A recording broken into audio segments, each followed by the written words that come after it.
It's the Agribusiness Report. I'm Tony St. James. We're joined today by the Honorable Dr. John Boozman from the great state of Arkansas. He's the ranking member on the Senate Ag Committee. Hey, it's great to see you. Well, it's great to be with you, Tony, as always. And I've got to say, first off, congratulations. You will be in DC for at least another 6 years, which means possibly 2 farm bills in 6 years. Well, we're excited about it. We're not really looking forward to the the second one, but we're working really hard now to try and get this one is upon us. And so working with Senator Stabenow, working with her staff, our staffs work together very, very well. We're both committed to getting this thing done, which is so important for not only the farm community, but rural America in general. Now, you did finalize the first farm bill hearing earlier in the week. Is it me, or I don't imagine it's irony here, but the fact that the first hearing was on rural development and really focusing on rural America. Right. No, I think that, again, that's going to be the emphasis. And there's so many little things. We've got a lot of obstacles to overcome with this farm bill, like we do with every farm bill.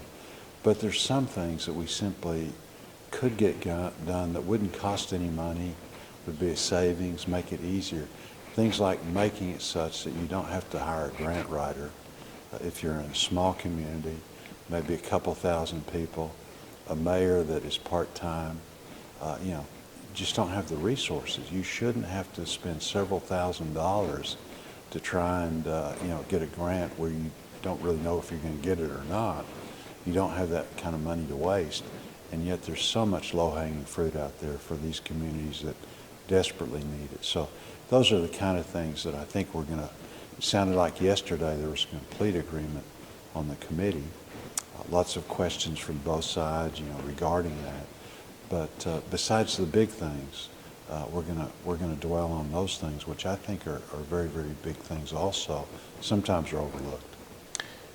It's easy to think of the farm bill as just for farmers. I think one of the other members said there's more in here really that goes to other areas other than just farms. But when you look at those titles that really hit producers the most, what are you seeing in that arena? Are we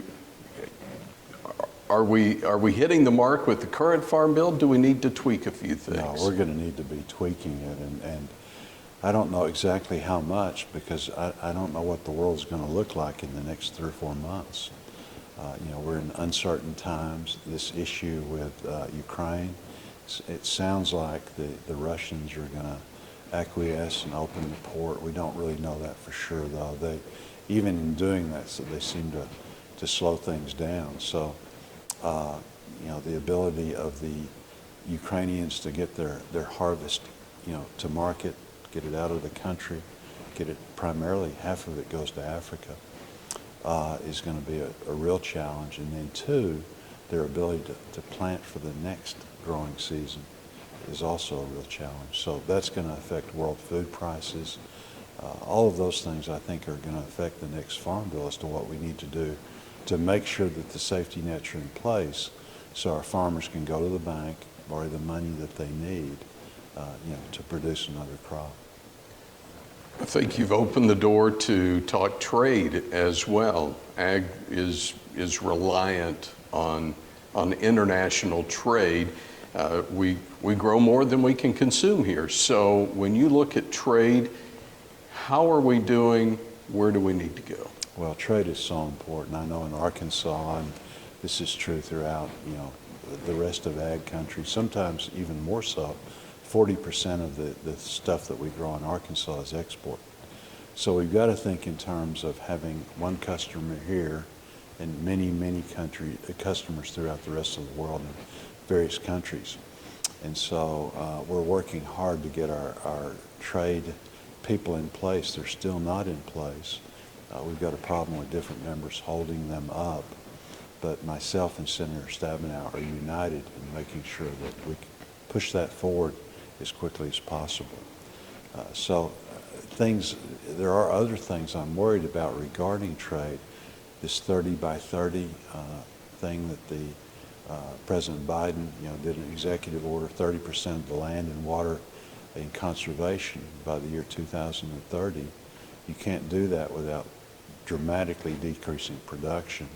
If you do that, you're going to lose trade. You're going to lose markets. We worked so hard to get these things. In the old days, the United States was the player. That's not true anymore. Brazil or whatever will take up that slack. And it's so sad because they're doing this in the name of climate.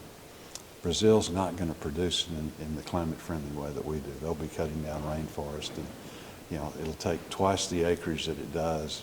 Our farmers are becoming so productive, and again, so climate-friendly in the sense of production. It makes no sense to send it overseas. The other thing that we talked about earlier was the importance of doing all we can for rural America. Sending that wealth out of the country, and not bringing that into rural America is another thing that makes no sense at all. Big issues. I just wonder, though, it kind of brings us full circle. We've talked about tough times financially for farms. Obviously, we had some ad hoc disaster that helped out over a couple of years.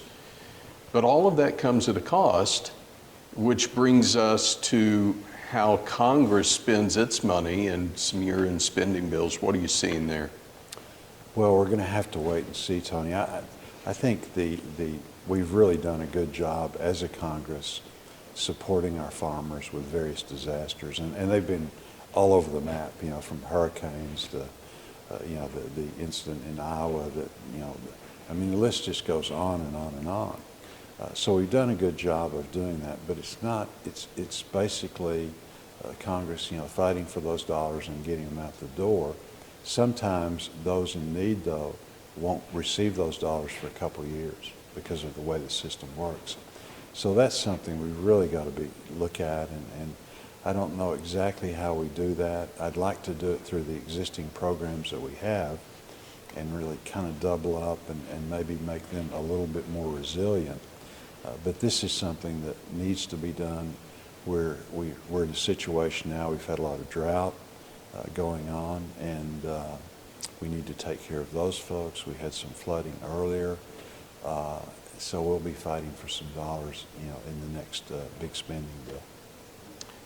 It's always great to see. I know this is probably one of the busiest times of a congressional session, the final few weeks, but are you optimistic we'll get a few things across the finish line? Yeah, I'm very optimistic. And the government runs kind of the way I used to do my term papers.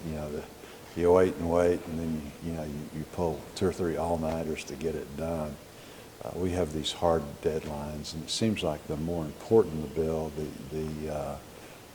the longer we wait. So we're jumping on top of the Farm Bill, I think, early. That's a good sign. Trying to anticipate the problems we're going to have there and make sure that we were able to go forward. But yeah, I think we'll get several things done. Not sure exactly what, but I think we're in good state. And we've always got time for you, regardless of the time of the year, whatever's going on. We just appreciate the information that you put out to farm country, which is so very important. Thank you for the kind words. You're always generous with your kind words and your time. So we'll see you soon. Well, thank you very much. Again, it's Dr. John Boozman, represents the great state of Arkansas, is also the ranking member of the Senate Ag Committee. From Washington, D.C., I'm Tony St. James.